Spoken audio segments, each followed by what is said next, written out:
today wrap up of the Euler class discussion, which I now understand so much better that I decided I needed to say a little bit more about all awesome things I now understand. And in particular, well, I sort of told you how to make a fundamental cycle. I didn't tell you what the Gromov-Witten invariant actually is in that case. And then I want to talk a little bit about how this, Kuronishi-Fredholm section here would actually be maybe defined in, the non-trivial examples that we want to, apply this regularization approach to eventually. And I'm going to get stuck, and then the idea of stabilized gluing is going to be, the obvious segue into finite dimensional reduction discussions, which I've decided to call finite dimensional reductions to be fair, to the name of Kuronishi that appeared in both approaches now. However, Kuronishi, if you nowadays hear that most people will think finite dimensional reduction. That's because Kaya Ono called what they had of Kuronishi structure. There are actually at least two different versions. Joyce called what he had a Kuronishi structure until it became an orbifold, a d-orbifold. And Thuza McDuff, we first tried to also call something Kuronishi structure, and then protest by a number of people caused us to call it Kuronishi Atlas. So, and we may or may not get to an executive summary of that. So that's language rules for now. So here's Siebert's theorem again, and the beautiful upshot should be that for any closed symplectic manifold we get something called localized Euler classes, and they should do something, right? So they should give us Gromov-Witten invariants, which you want to think of even when there's sort of non-trivial Deligne-Mumford spaces, so when there's larger families of curves that you could possibly allow, not just spheres. You could move this part over here also, by going to cohomology instead of homology.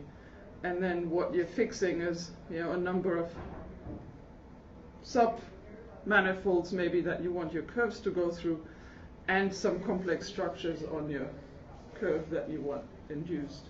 And you could allow all, or you could fix some, or look at certain cycles, and then you're counting those curves. That's sort of the idea of what that should do. And I'm not going to tell you how whatever Siebert defines might be that curve counting. He does claim that what he gets is the curve counting. That's it would make fairly little well. I could prove that theorem up to here by simply setting this map to be 0. Right? So the important thing is that this is supposed to coincide with curve countings that were defined by various people. In this case, I think Ron was the first one to sort of promote this. And in the semi-positive case, you can actually now read the textbook by McDuff Solomon that constructs this for spherical classes. Question. So his C whole MJ is perhaps not a manifold, right? Oh, yes. Right. And it's most definitely not a manifold when you want to run this. Yes. It might be a manifold, but of too high dimension. It's certainly not cut out transversely. Right. But nonetheless, he is able to work with singular homology. And right. I think that's the well. I'm not sure what version of homology that is. Okay. Yeah. So. Right. So I'm just going to give you that idea of how this map should be defined. when we have genus 0, 1 mark point, so then our Moffat space is just a point, so let's think about rational coefficients here. And what I explained on Monday is how one might get a fundamental class of this singular compactified moduli space by thinking of it as the zero set of a section in some, topological Banach manifold. So let's take that for granted for the moment. Then how do we get these Gromov-Witten invariants? Well, we need one more piece of information, which is the evaluation map. So that's the reason I was always keeping this mark point infinity around, which sort of secretly sits here as fixed mark point, gets fixed by the automorphism action, and so then you can evaluate at that point. That's a continuous map, so we can pull back cohomology classes. And so then the idea in this very simple case, since we have k equal to 0, k equal to 1, right? So g is 0, k equal to 1. Now my Gromov-Witten, for a given mj here, should take a cohomology class of m to a number, and I can very simply algebraically do this now by pulling back this guy with my evaluation map. Right, so that should now be a cohomology class on my singular moduli space, and I could pair that in here with the fundamental class. Or I can think of this the other way. I could pair in M by pushing forward this homology class into my symplectic manifold. So the unfortunate thing is that two things are called M here, right? There's M, my symplectic manifold, and M bar, my modular space. And I have a map from M bar to M. So if these are meaningful homology theories in which these moduli cycles sit, then I can do this pairing, and I get what ought to be Gromov-Witten invariants. And, well, actually, I can mumble a tiny little bit about why this should be equal to this invariant in the semi-positive case. Right? So let's assume we're in a semi-positive case where we can actually find a regular J. So then our M bar by itself is smooth, and regular J maybe means that it's actually cut out by a transverse section. And that's the beauty of the Euler class theorem that Siebert had. There was one axiom about it, which was that if S is transverse, then the fundamental class should actually simply be the cycle S inverse of 0. And so, in this case, this Euler class would be exactly the fundamental cycle of the regular moduli space that we're expecting, and then this is the definition of Gromov-Witten invariance there. So what does semi-positive? Semi-positive, let me define semi-positive for you. A symplectic manifold is semi-positive if you can turn the compactified Gromov-Witten moduli spaces into something that has a fundamental class just by wiggling with J. Okay. There is a technical definition that involves excluding negative churn number spheres by index or energy.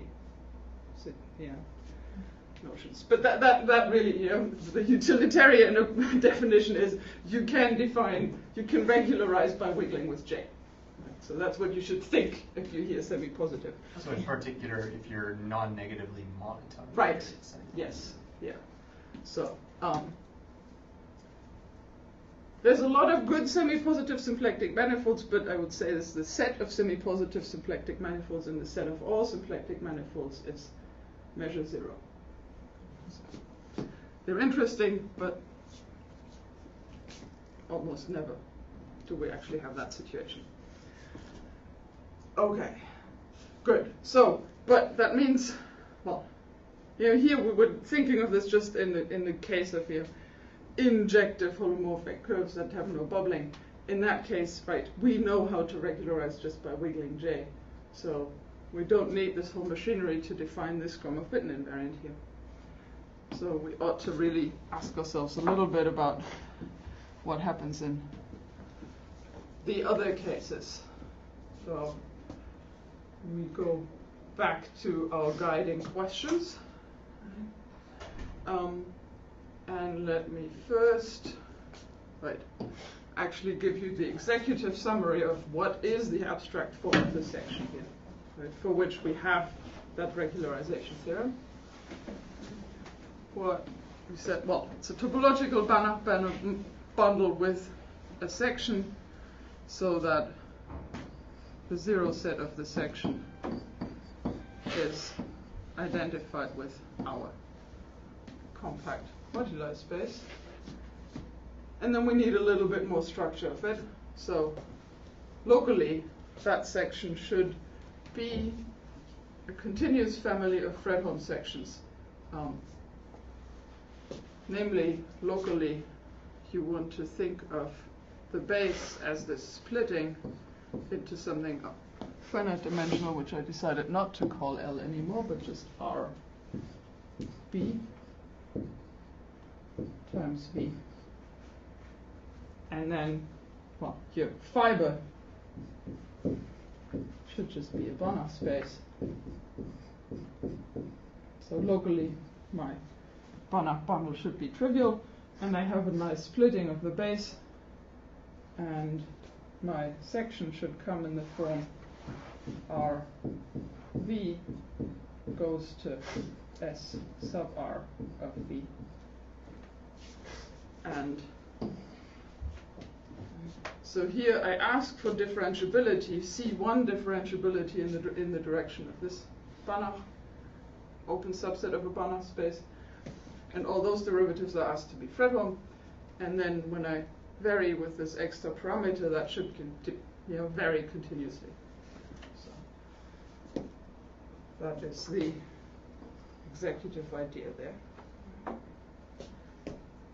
And I talked a little bit about how you construct that S in our baby example. And I claimed that there might be something non-trivial going on with the RB first. Forget that. So right, when I later on got to actually describing this local structure here, really we were just working in a local slice, so with some hypersurface slicing conditions. And whatever the d-bar operator takes values in, namely some bundle of 0-1 forms, nicely sits over this local slice, and that is your local description here, where that local slice is simply V. Sorry, so what's the relation between RT cross V with B? That locally, so this here should embed into B as open set covered by that. Right, so that's a local trivialization of my Banach bundle.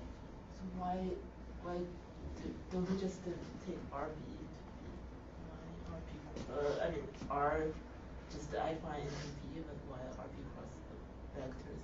Well, so this curly B here is a space of maps modulo reparametrization. That's infinite dimensional. So you take a normal slice? The transverse slice to... Well, so, right, so the first example here is an example where RB is not there. Right, so V here is this slice. Right, and then we've restricted the d-bar operator to that slice, and then that is locally my d-bar operator, my Fredholm operator. Right. So what does B stand for? R, B B, stand we'll get there. So this B, these will be gluing parameters, really. I see. Yeah. Or parameters that allow you to vary along the Dillon-Mumford space. So those are the directions in which you might lose differentiability. Right. In particular, right, I sort of was hoping for more than I could get, and also for more than what Siebert even claims, because I was sort of complaining about the construction of these transition maps at some point. Right. So here the question is, well, how do these local trivializations fit together? So if you have two such, right, that come from different hypersurface slicing conditions, so different V's here, then right, I need to ask myself how that fits with the overarching structure. And well, these, we constructed these as local slices, so they should be homeomorphic to open subsets in my quotient space.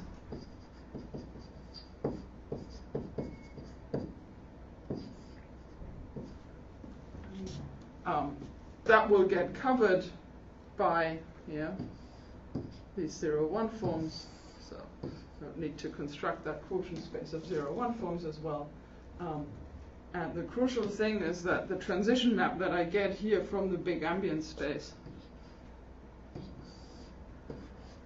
which I keep writing down because I'm always afraid that it's not differentiable. Because you have to reparameterize to fit the new hypersurface conditions. Siebert says, I don't care. It's continuous.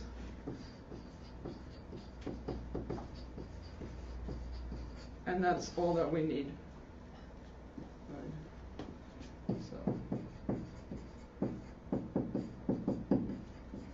that's the key here. It's locally differentiable structures, but globally I'm just asking about a topological structure. Right. Good. So, and that's sort of the case of no nodes. Does that mean that we didn't care about the fact that we had some smoothness locally? Right. Well, we do need smoothness locally, so we can talk about Fredholm sections. And we don't somehow lose all of that information once we pass the global thing to the right. transition maps? Yeah. Okay. So, I mean, there is a little bit of a compatibility going on here by when you talk about having this global stabilization. No. Right. Also, no. What's going on? Right. This Kuronishi structure, right, involved an F that was globally stabilizing this, right? So which was sort of not a sub. You can think of it as a subbundle over a neighborhood of the zero set. And so you can think of having a topological subbundle, but then that needs to stabilize all these local Fredholm sections. So via that subbundle somehow, I mean that's going to need to be differentiable in all these different local smooth structures. So that doesn't mean that the smooth structures are compatible. That just means that you have a good set of sort of continuous maps that are actually differentiable in all these different smooth structures. In practice, those exist. And they come from, essentially they come from, perturbations of J. Again, so, the story sort of closes up. But,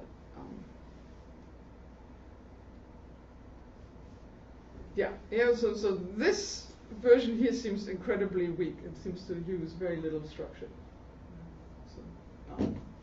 So that's a good question then. It's like,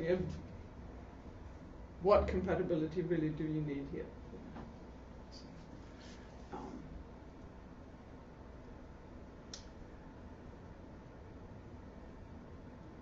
Right, and there you see something going wrong here, right? So if you now had a little stabilizing subbundle for the Fredholm operator here, if you pull it back to here, you pull back with a non-differentiable map, so the subbundle that you might get, or the perturbations to your d-bar operator might not be C1 anymore. So that's, let me note that as a first little problem here.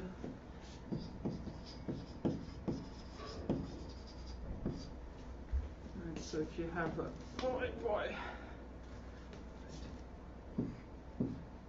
F sitting over this, that with the bundle map in here, maybe tau prime, F prime, you would like to pull this back to something over here.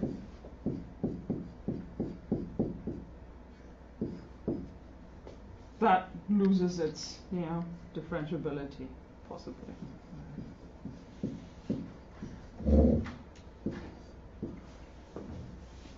And those are the ones that you do need to fit into here. Once you perturb, it should still be a family of Fredholm sections. So it's phi star tau prime, I guess, plus d bar j might not necessarily be that anymore.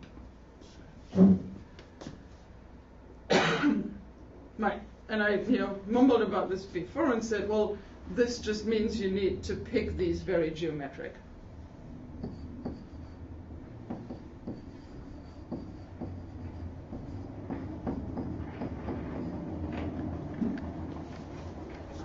So that this reparametrization acts on them nicer than it would on an abstract subspace.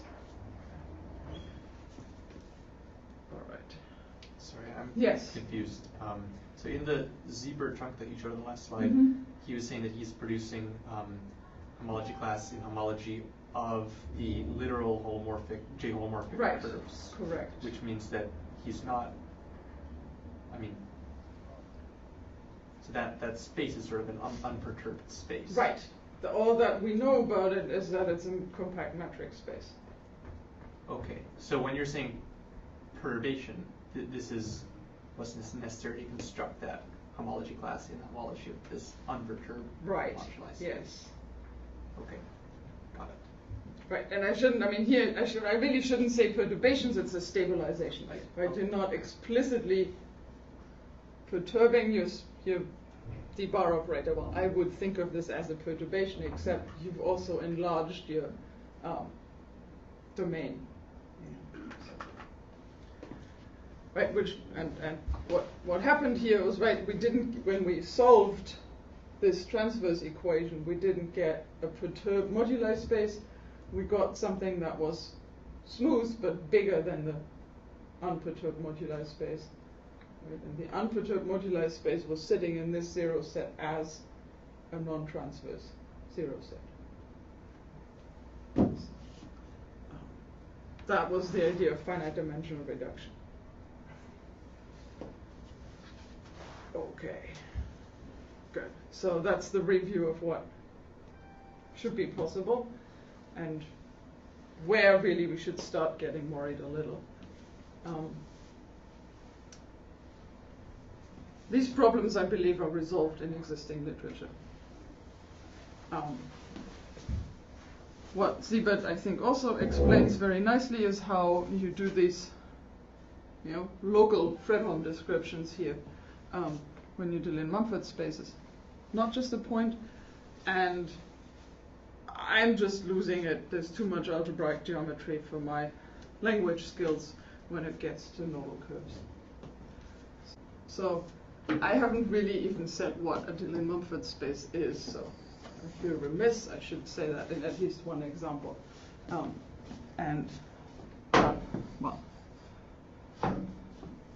The simple examples is that genus 0 and k equal to 1, 2, or 3 are all just points, because you can fix your marked points by an automorphism. always sort of the, oops. You can think of this space as the space with one point, that's P1 with its standard complex structure, and 3 fixed mark points, say, either just 0 or 0 and 1 or 0, 1 and infinity. So what if we add one more mark point? Right. So,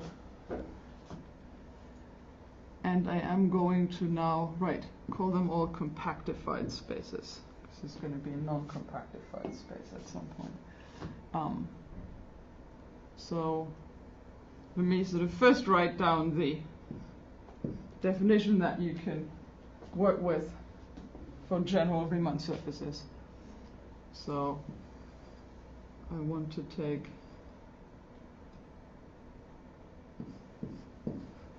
P1, any complex structure on it, and any 4 points.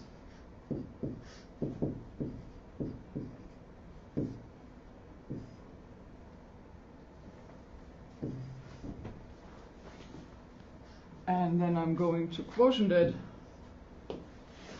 by an equivalence relation that says this is in fact equivalent to pulling back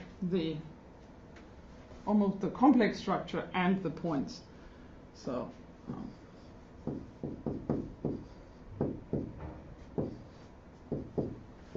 so point-wise I should apply phi to all those points. And that comes from any diffeomorphism now.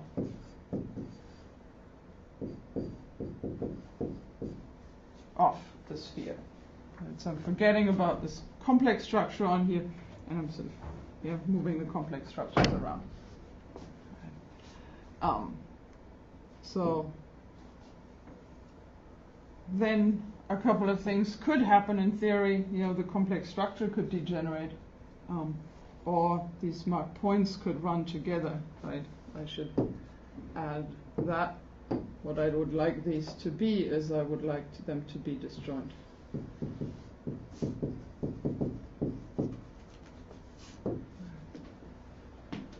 So that's a pretty silly construction of this space, because I would have to add nodal or broken complex curves.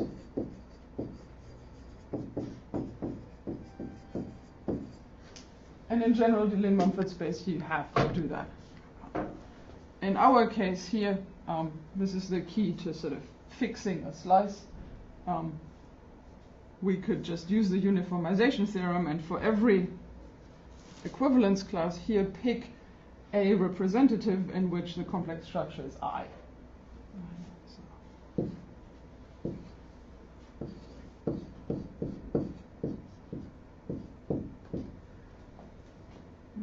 And then we also know, we then have still automorphisms of this, so we could use those automorphisms to fix, say, the first 3 points at 0, 1, and infinity. And then we just have one extra point that should be not equal to any one of these.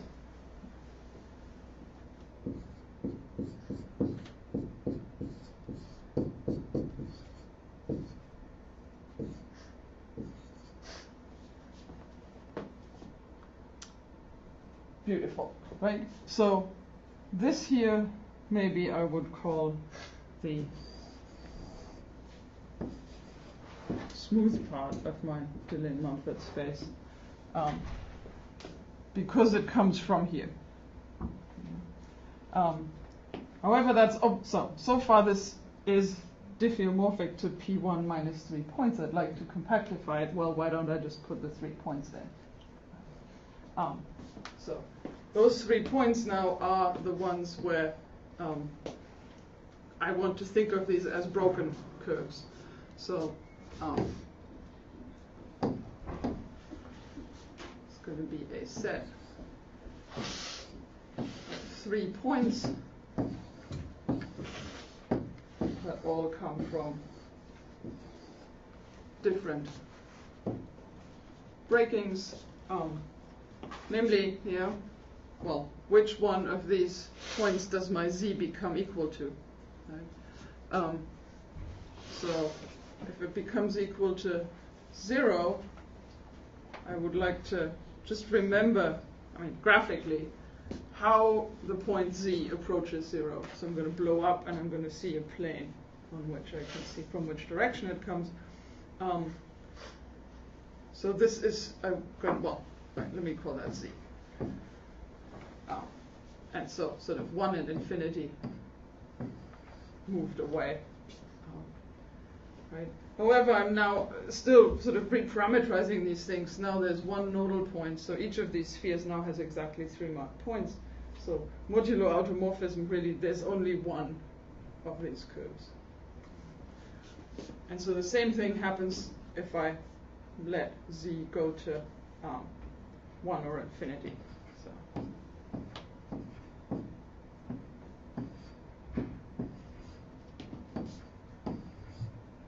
So you can think of this as 4 marked points, and in each case, 2 pairs of them sort of run together. And these are all the ways that any 2 of the points could run together. So if I now changed my slice here and let the first marked point run, it's going to look exactly the same. So this really just becomes the sphere. However, this is the way we think about it in terms of a family of Riemann surfaces. So now the question is, if I want to look at my d-bar operator over that, what is my local Fredholm section going to look like, and why might that be problematic? The answer in this case is it's not problematic. You wouldn't need to split off any finite dimensional pieces. However, what happens here is, this local slice that I chose here is something where kind of my surface varies. So it's the marked points that vary, but I want to think of this as surface varying. So it is, when you're on general Riemann surfaces, the way to encode this better is to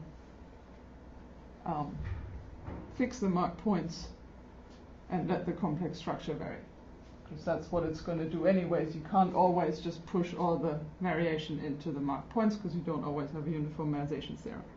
So more generally, sort of a smooth part of my Dillon-Mumford space that I can think of by sort of fixing a, call this sigma 0. That looks like genus 0. So I fix one genus G Riemannian manifold, and I allow different complex structures on it. And also, in general, these marked points might vary or not. So the thing that varies here is in particular the little j.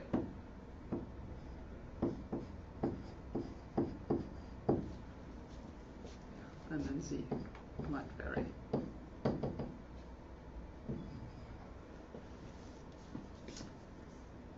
So now, what does my d-bar operator look like? So, well, first of all, my large space of, what was that? Just W1P maps from these, right, which sort of fibers over this, should now, well, locally look like, since I'm not taking the whole Dillon-Mumford space, really, so that sits in here, really that fiber's over here, I'm just taking the part that sits over the non-nodal curves, so I want to think of this as maps from this curve, which remembers the J to M, and also the mark points.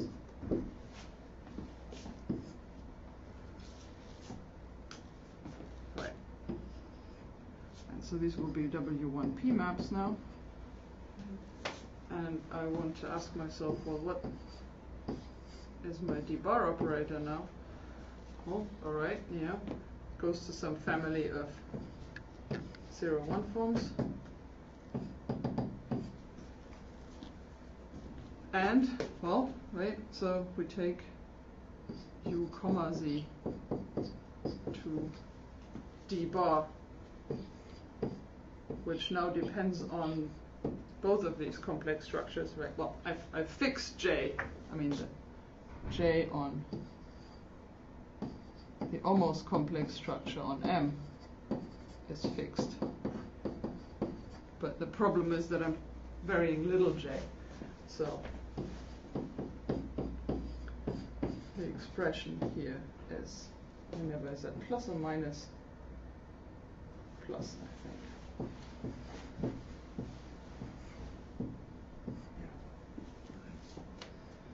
So that, again, is a case that looks terribly nice in C1. However, there is a precomposition here of something that varies.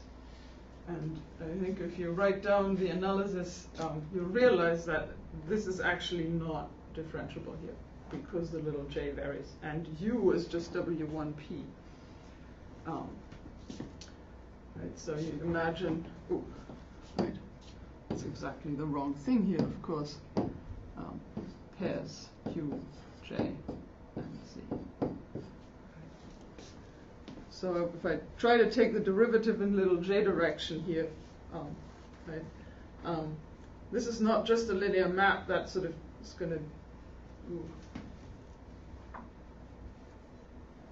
Actually, I'm not sure that becomes a problem. Yeah, it depends on just how linear this is. Yeah.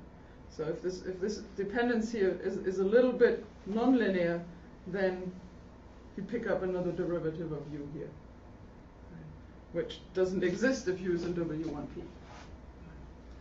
So that's similar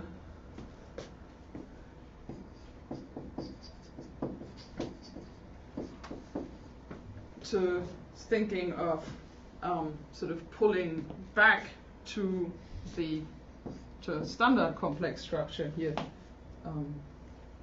So maybe I have to reparameterize everything so I get a standard complex structure which doesn't change, and then my mark points would also have to move. Right, so this is like thinking about a different Banach manifold chart for this space. If I'm on this sphere, I can do this globally. Right? If I'm on a more complicated Riemann surface, I can at least do this locally on the Riemann surface, right? Which is just to explain what happens here differentiably. Because if I look at this now, this map here goes to d bar j, j0, but now of U composed with phi sub j. And so, since that j is allowed to vary, I get differentiability problems. So, this is not necessarily C1 with respect to little j, and so the fix that you do for this is that instead, right, locally you say that your big topological manifold looks like your Dillon-Mumford space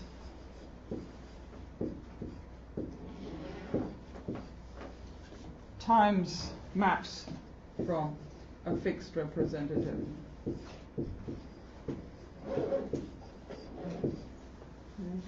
And you take a slice in your Dillon-Mumford space in which these points are also just a fixed representative and the varying complex structure and something else. And so then this is your L, and this is my B. And on this now, I have a map, right, J, Q, which goes to both J, J, Q, which for every fixed little j, that's a perfectly nice Fredholm, right?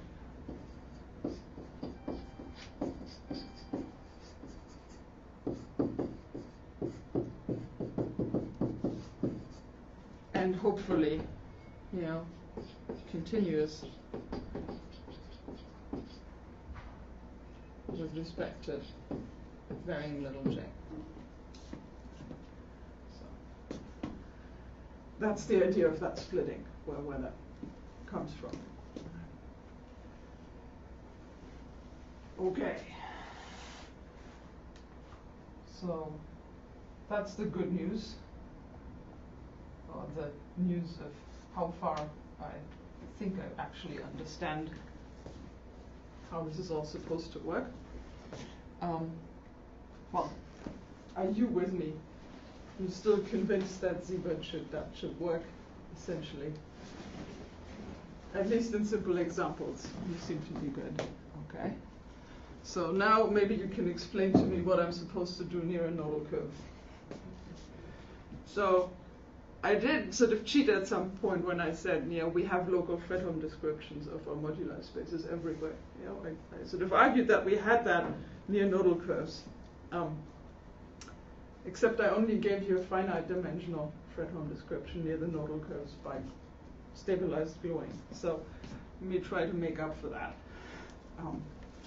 So here's one of my sort of smooth interior charts, and I just want to keep that as a sort of reference.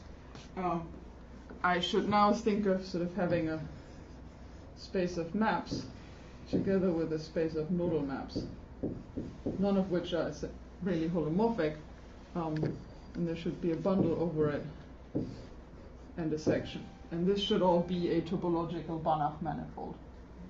So now I'm trying to find a local chart for this near a nodal curve. Well, so here's, and it should have this form, L times V, bundle over it. So, that should be an embedding to an open subset here. Well, we made this space at some point, right? Sort of hand waved a little by saying you could do pre-gluing to define a topology on a larger space of maps. So let me think of it that way. And then, the actual holomorphic maps will be, the pre-glued ones that are holomorphic.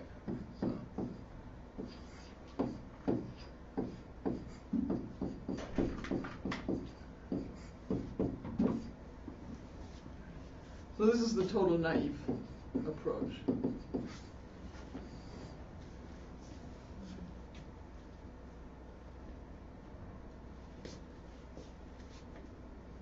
Well, what's wrong with this?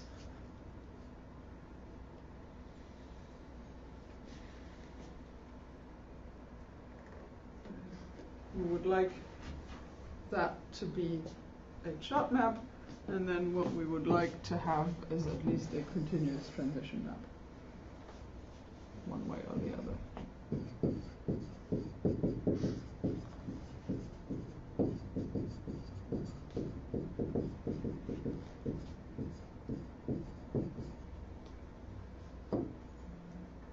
something wrong with this map here.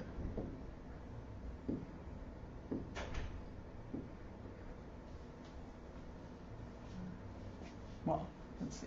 So in the pre-gluing that I wrote down from the Salomon paper, all my pre-glued Fleur cylinders were actually sitting at the periodic orbit for a long time. So that certainly doesn't give me all possible cylinder maps.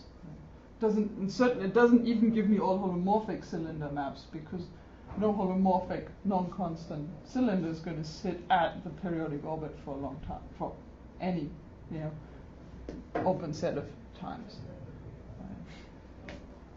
All right, you can do pre-gluing differently. Yeah, I think you can do this pre-gluing so that you get local subjectivity here.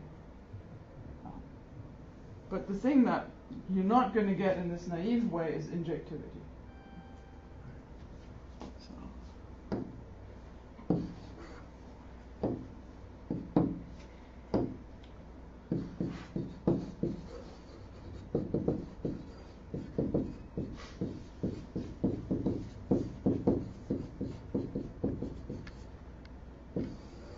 And that kind of disqualifies this from being a chart in a Banach manifold.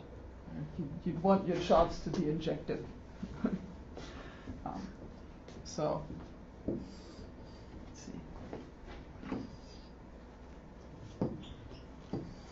This is a picture that I'm going to draw a lot more when we talk about polyfolds, so I think this is a good time to draw that for the first time. What exactly happens when it fails to be injective, right? There is, glue these two cylinders over each other, with distance r between some, sort of fixed periodic orbits on each of them. But that means there's some interpolation region here.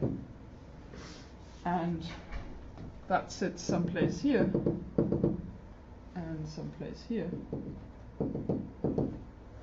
And everything that's behind this on this cylinder and behind here is not seen after you pre-glue. So here is where the kernel of the pre-gluing comes from.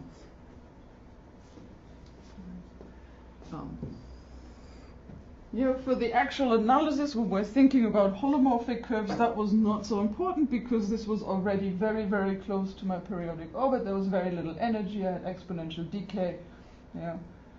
I could handle this.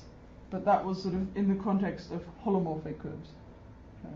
So here, we're trying to talk about all W1P maps from cylinders. You lose information. So, in the big scheme of things, this is the problem that you're going to face, no matter which approach you're following. You want, in most approaches, at some point, some kind of Fredholm description of a neighborhood of your nodal curves as a zero set of some section.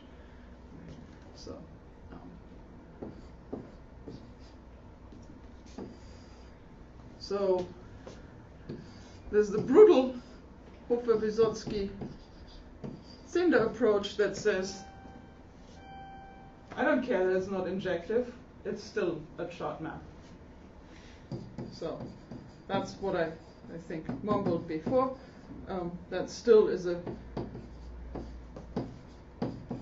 they simply say, well, the thing that just failed, I'm going to just make true by definition, and so I'm going to develop a whole theory just sort of based on the necessity of making that a chart map.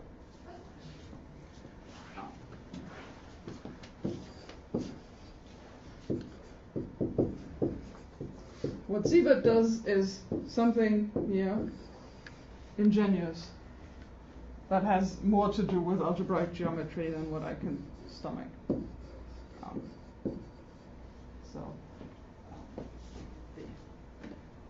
The interesting question is what really that is, and also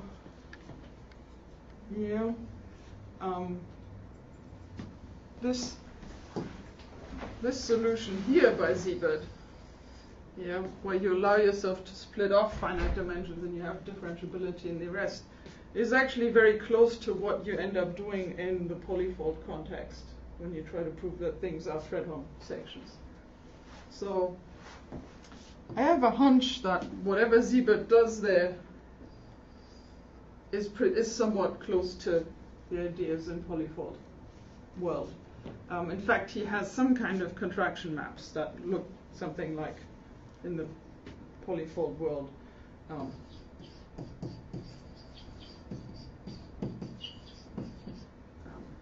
Right.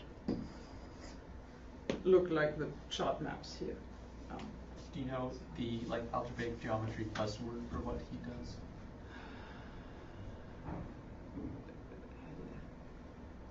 Let me not try and say it. The paper is there and available. And right, I was actually going to start a discussion on the newly founded Piazza Forum. Now that the course page is moved and up and the Simon Center is back on board, I'll try and actually post those questions there. So maybe we'll get answers. Exciting discussions. So, right. So at least this is sort of I've pushed the problems into a corner, at which at least you know whom to ask or where in the paper to look.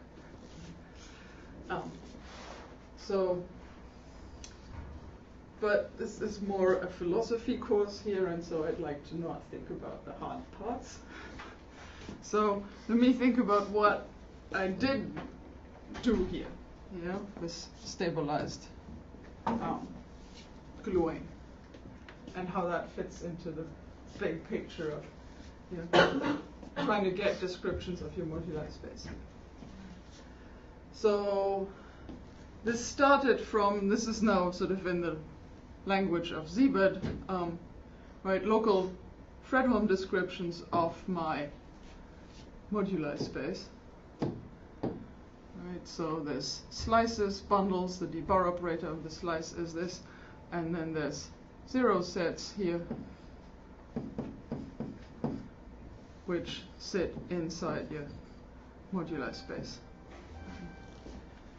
And since they're Fredholm sections, you can locally stabilize them. And Siebert's idea was to sort of glue them all together to global stabilization. But let's just do this locally. Right? So near to, we think of a nodal curve v minus and v plus 0 maybe. So for each one of them, I have a stabilization here.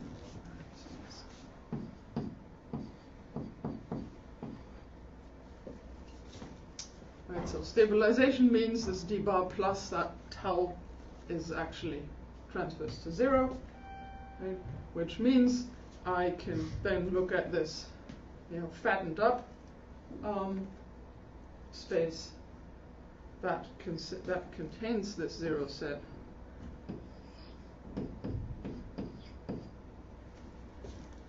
Exactly as the ones where tau is 0, so d bar u is 0. So this is the same as the 0 set of this canonical section here.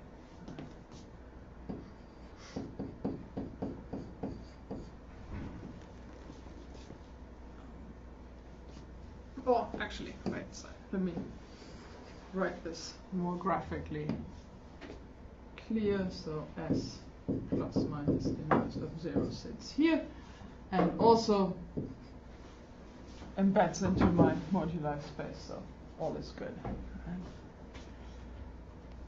So that was the recap. When you have local stabilizations, you get local finite dimensional reductions of your moduli space. Finite rank bundle, finite dimensional manifold, 0 set, embedding to open set. So what I did when I said gluing after stabilization was I looked at what you can get from two of these stabilizations near these curves. So I would now like to get sort of near I would like to find the unbroken ones. So how am I going to do that? Well, let me just sort of do the silly thing of just taking the product of these.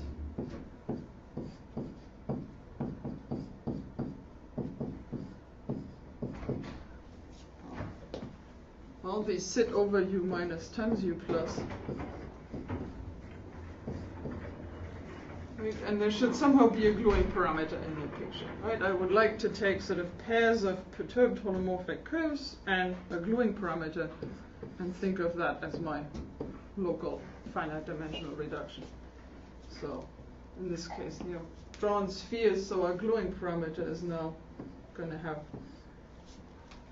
disk values, which I want to think of as a large number r and a rotation parameter theta that I will promptly forget about. So, and then, right, so at the center of the disk, you have no rotation parameter, that's just gluing parameter infinity. So, let's see. And now I have stabilized sort of holomorphic curves. So V minus is holomorphic up to some F minus, and V plus is holomorphic up to some F plus. And well, there's an obvious section here that just goes to F minus F plus. Well, and the holomorphic ones then should somehow represent the actual glued holomorphic curves. Right. Except if I do that, then I get V minus and V plus being truly holomorphic, and then I have a gluing parameter. So if I now want to compare this to another chart, so let's say I have a chart in the interior here, which is going to come from, maybe there's a, right, let me actually call this guy maybe the V twiddle of 0. So maybe I have another finite dimensional reduction near that, which has also a restricted bar operator. Oh no, sorry, this is the canonical section here. So its zero set is going to be the part that sits in my moduli space.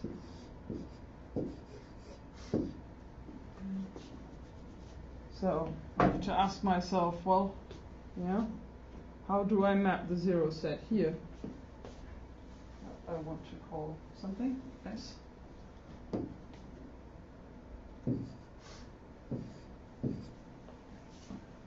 So that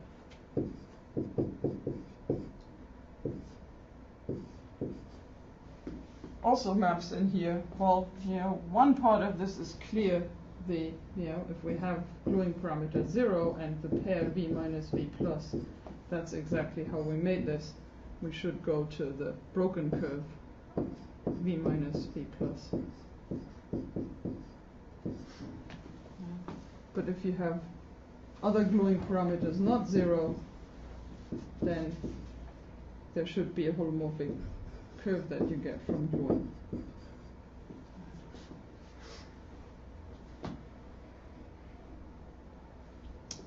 Good. Right. But so that seems still sort of like a fairly canonical map. There should be one obvious analytically obvious holomorphic curve for every one of these. So that's a neat transition map. But it's a transition map that's only defined on singular subsets. So that's not going to serve as a transition map in the sort of world of even topological Banach manifolds. So if I wanted to even sort of maybe cheat and use these finite dimensional reductions as sort of Siebert's charts, you know, I ought to at least sort of fit this U-twiddle together with that stuff into a you know, Banach manifold, or in this case, topological manifold. And that means I need to have a more global gluing map from here to there. And that is what I sort of roughly sketched as the stabilized gluing construction.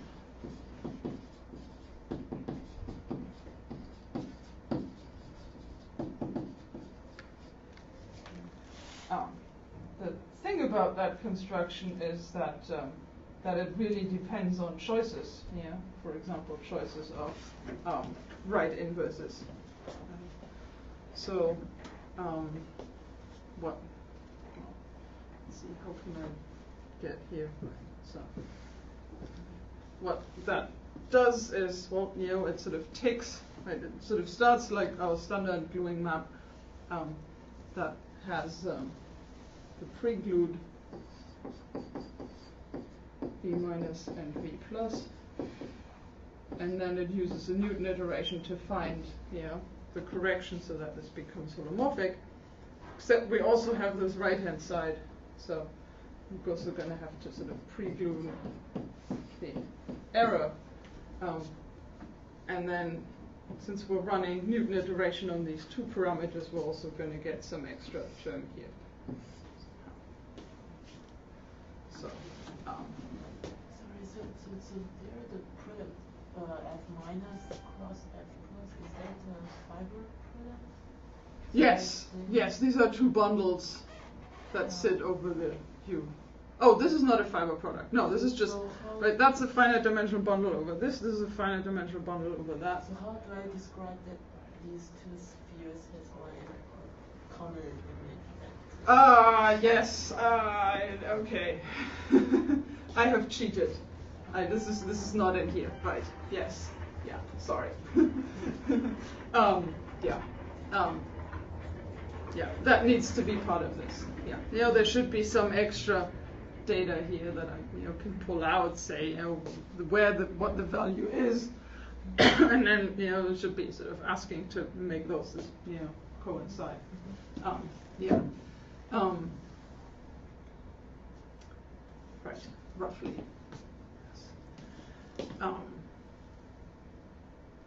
Right. So, you know, one weird thing here already is that my stabilized gluing map had better map the 0 set to the 0 set. So when F minus and F plus are 0, I'd better map to 0 over here, but 0 is this. So for F minus, F plus being 0, I'd better also get sort of the Newton iteration to not add anything here. So I don't know that one can do that easily. And if you can do that easily, then, you know, there's probably choices to be made for how to get that stabilized gluing extended from the 0 set to the bigger space. So, so there's analytic fun, and there's also sort of the conceptual strange thing here is that we have something that looks like a fairly natural transition map.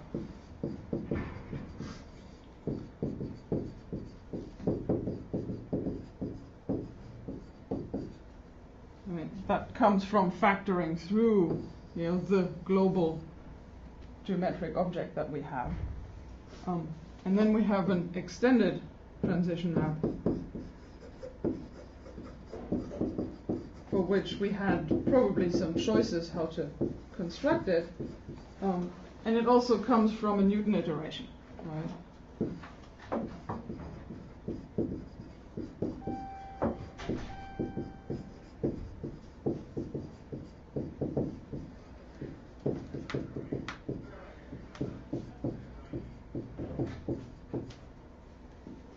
So it's not at all that clear that this somehow factors through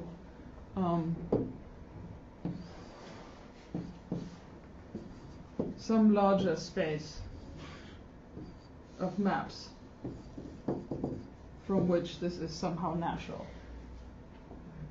And that's often what we like to think about, that there is some, abstract sort of space of maps, nodal and unnodal maps.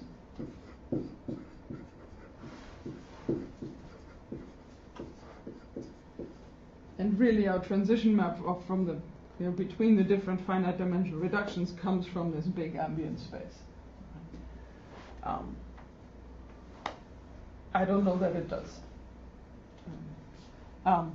Of course, it does at this place here, where the glued solution is sort of identified with something here. But that's not the place that's important. That's after I've already constructed the transition map. So somehow the place that it should come from is here to over there. So that's the puzzle. And that's the price that you pay, if you want to work with these finite dimensional reductions instead of, Siebert's sort of large Banach manifold of maps. You lose somehow this ambient space in which you have a nice transition. However, we have some sort of solid-looking analysis, and so that's where the Kronishii story is going to live. So we're going to trade analytic problems, I think, for topological problems that come from the lack of a nice ambient space. So, big scheme words here of what this is going to look like. This is also, so the executive summary here really very much is the interpretation by Duser and myself.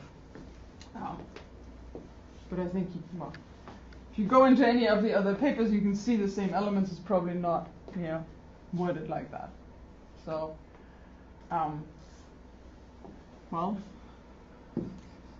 we want our compactified moduli space to be a zero section. Except in this world it is going to be a topological representation of a category, where there's a big category going on.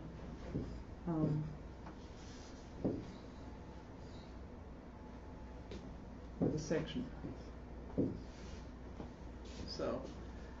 So really what this is E is a category, U is a category, this projection is a functor, this S is a functor, and one of the compositions is the identity functor. So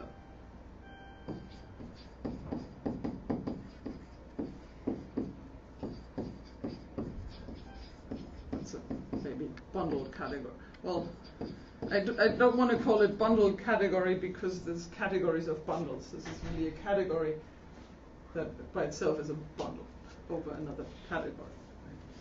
So, right. But when I say category, I should tell you what it is on the level of objects and on the level of morphisms. So, that's where the finite dimensional reductions come in. So, I'm going to package all my finite dimensional reductions as the objects here. So, if I had sort of nice, trivial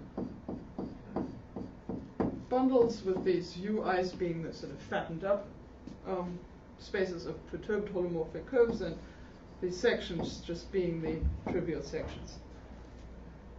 So, I'm just going to take this category here, U as the disjoint union over a number of fattened ones that somehow cover my whole my whole compactified moduli space. So,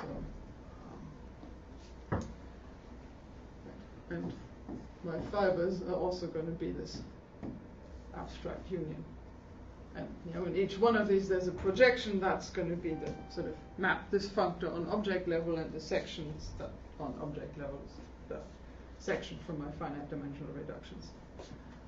So this comes from the objects comes from finite dimensional reductions. So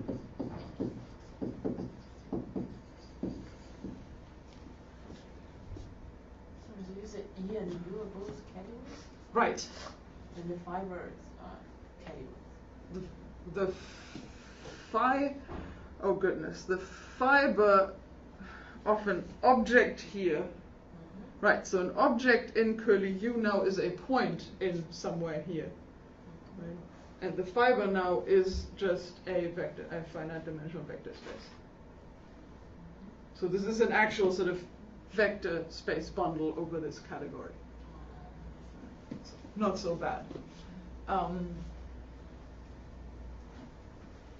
Right? And so one part of this finite dimensional reductions also was that whenever you had the zero set, those were embeddings into my moduli space.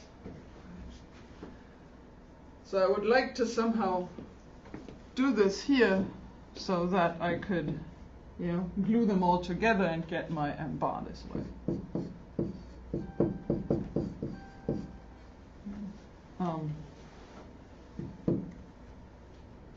But I need to quotient to glue this stuff together. So what happens here is that I can take all the objects in here at which the respective section is 0, and I'm going to have a subcategory here. I can take the full subcategory given by those objects, and I want to take its topological realization. So that will give me that gluing together 0 sets by, well, hopefully an equivalence relation. So that's where the morphisms come in. So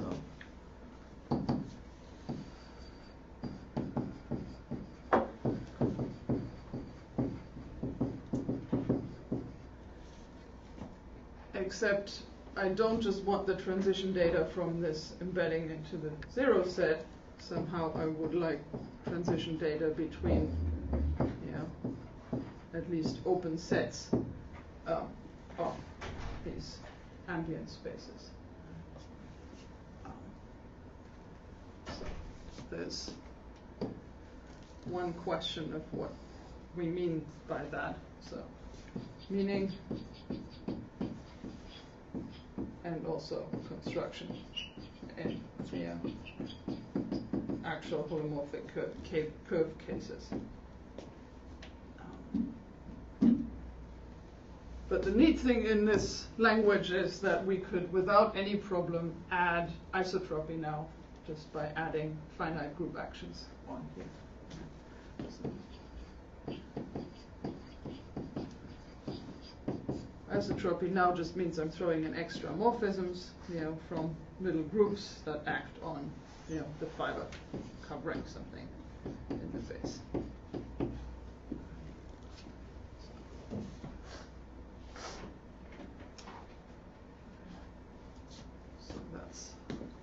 The idea of what the setting is. And then there should be, so then there's two questions, right? How do you construct it in practice? And then how do I get out of this, my fundamental class, regularized moduli space? And the second one is, in this world, I believe the second one is the harder one. Right? So in Siebert's world, somehow the regularization theorem seemed close enough to Banach manifolds that seemed to work out, and we didn't quite know how to construct stuff. Right? Here we know roughly how to construct these things because we have the stabilized gluing, and now the puzzle is going to be how to regularize. So let me just somehow say what one ought to do here. Right? So you should find a set of regular perturbations in sections of this bundle.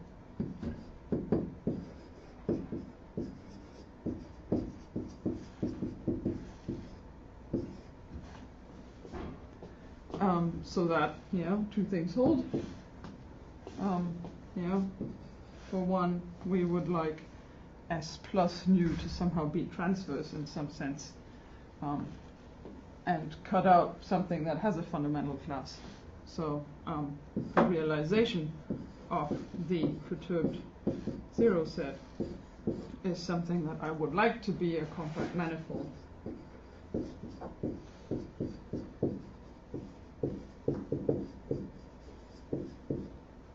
So this is the trivial isotropy case.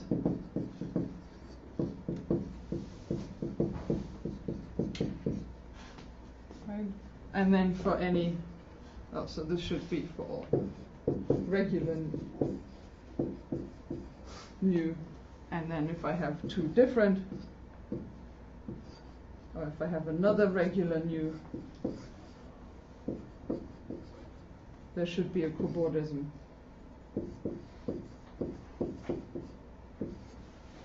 to the other perturbed zero set.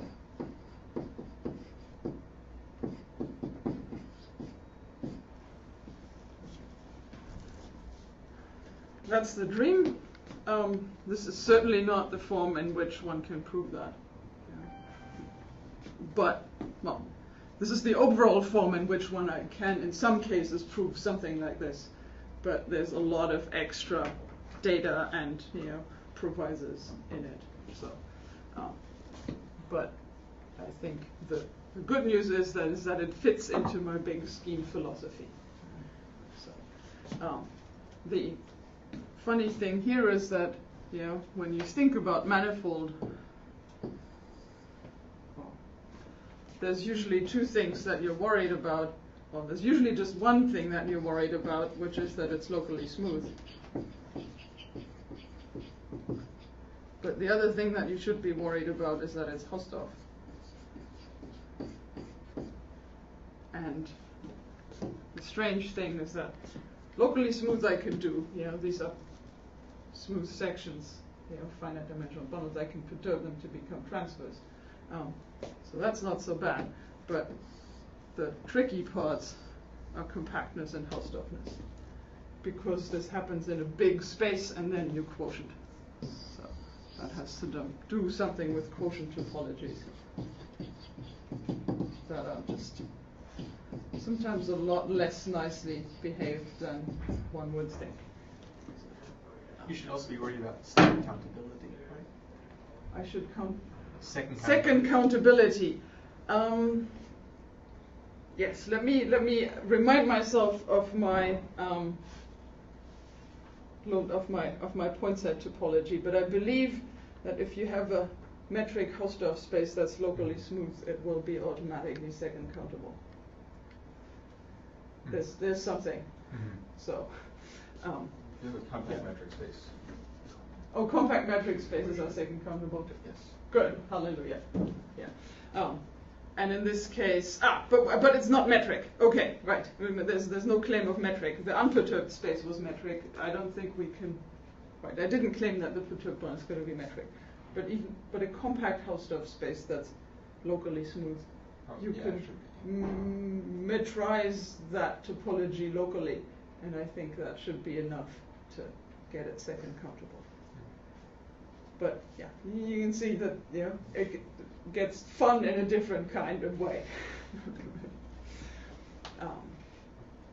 All right, so point set topology next week, mostly to say what you might not want to think about.